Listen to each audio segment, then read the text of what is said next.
আসসালামু আলাইকুম। Hello beautiful people. আশা করি সবাই ভালো আছেন। আলহামদুলিল্লাহ আমিও ভালো আছি। তো আজকে একটা শর্ট ভিডিও নিয়ে আসলাম। খাইসার দানা, সিমের বিচি।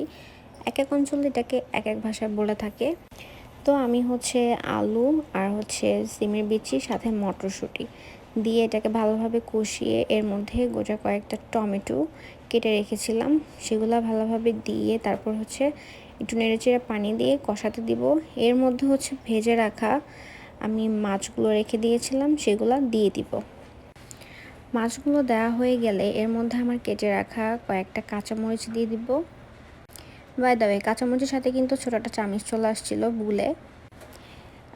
তারপর এই তো দেখতে কতটাই না সুন্দর লাগতেছে, মাশাল্লাহ। কাঁচামরিচ দেওয়াতে অনেক সুন্দর লাগতেছে। তারপর লাস্টে একটু ভিডিও করে নিলাম। এখন ঝোলটাকে একটু কষিয়ে নিব। যখন একটু ফুটে যাবে তারপর উঠিয়ে পরিবেশন